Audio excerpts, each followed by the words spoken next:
ভালো মেধা ও সুন্দর চেহারার রাশেদ এখন ভারসাম্যহীন। ভোলা সদর উপজেলার ধনিয়া ইউনিয়নের বাসিন্দা মোহাম্মদ হারুন আহমেদের ছেলে রাশেদ নামের এক যুবক শিশুবেলায় প্লে থেকে পঞ্চম শ্রেণী পর্যন্ত বেশ ভালোভাবেই লেখাপড়া চালিয়ে যাচ্ছিলেন তিনি। পঞ্চম শ্রেণীতে বৃত্তি পাওয়ার পর মানসিক ভারসাম্য হয়ে পড়ে রাশেদ।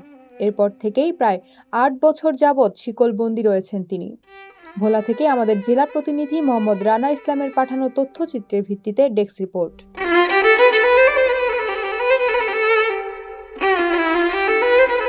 ঢাকার সাভার রাজ ফুলবাড়িয়া পানপাড়া সরকারি প্রাথমিক বিদ্যালয়ে ক্লাস প্লে থেকে পঞ্চম শ্রেণীর মেধাবী ছাত্র ছিল, এমনকি বৃত্তি পেয়েছে রাশেদ। রাশেদের বাবা মোহাম্মদ হারুন আহমেদ একজন অসহায় দিনমজুর।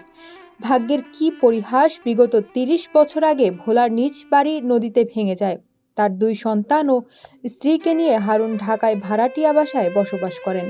এমন অবস্থায় ১-২-১৯৯৮ সালে রাশেদ জন্মগ্রহণ করেন। পড়ালেখা চলাকালীন অবস্থায় হঠাৎ আস্তে আস্তে মানসিক ভারসাম্যহীন হয়ে পড়ে রাশেদ। ভারসাম্যহীন হয়ে যাওয়ার পর থেকে রাজধানীতে রাশেদের বাবার বসবাস করার মতন কোনো দয়াবান ব্যক্তি রাশেদের বাবাকে বাসা ভাড়া দেননি। তিনি অবশেষে তার পরিবার ও রাশেদকে নিয়ে ঢাকা থেকে পাড়ি দেন নিজ জেলা ভোলাতে। আমি মোহাম্মদ হারুন, আমার বাড়ি ধন্যা, নদী ভেঙে গেছে।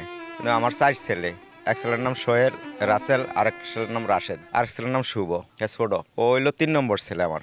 ও ভালো ছাত্র ছিল, আমি ওরে স্কুলে ভর্তি করাইছিলাম। 5 পর্যন্ত পড়ছে, বৃত্তি পাইছিল 5। ওর নাম রাশেদ। তো ও বৃত্তি পাইছিল রাশেদে। বৃত্তি পাওয়ার পরে 6 ভর্তি করাইছি।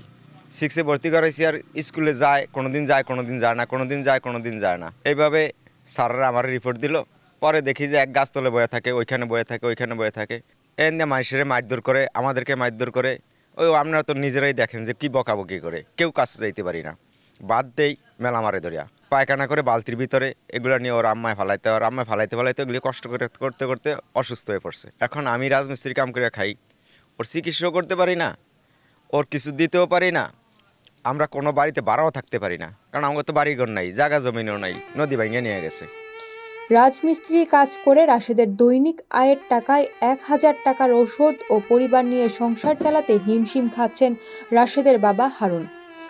ভোলা সদর উপজেলার ধনিয়া ইউনিয়নের কোরারহাট গ্রামের ১ নং ওয়ার্ডের বাসিন্দা রাশেদের বাবা মোহাম্মদ হারুন, মা নীলুফার বেগম, ভাই সোহেল, রাসেল, শুভ।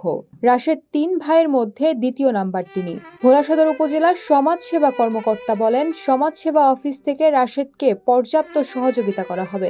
যেহেতু আমরা সমাজসেবা অধিদপ্তর সমাজের সর্বস্তরের মানুষের জন্যই কাজ করে থাকি, এতিম দুস্থ প্রতিবন্ধী যারা আছে তাদের জন্য কাজ করে থাকি। যেহেতু রাশেদের বিষয়টা সে বাসায় আটকানো থাকে, আমাদের জানা ছিল না, আমরা যেহেতু জেনেছি, আমরা তাকে অবশ্যই একটা সুবর্ণ নাগরিক অ্যাড করে দেবো এবং প্রতিবন্ধী ভাতার যে আওতা যেটা আছে সেটাকে আমরা সেটার মধ্যে তাকে অন্তর্ভুক্ত করব। এর বাইরেও সমাজসেবা অধিদপ্তর থেকে অন্য কোনো সুযোগ সুবিধা তাকে দেওয়া যায় কিনা, চিকিৎসা সহায়তা বা যে কোনো কিছুই হোক, আমরা আমাদের সর্বোচ্চ চেষ্টা করব তাকে পুনর্বাসন করার। এই ছেলেটা খুব ভালো ছিল, হঠাৎ করে যে কেমনে এরকম হয়ে গেল আমরা বলতে পারি নাই।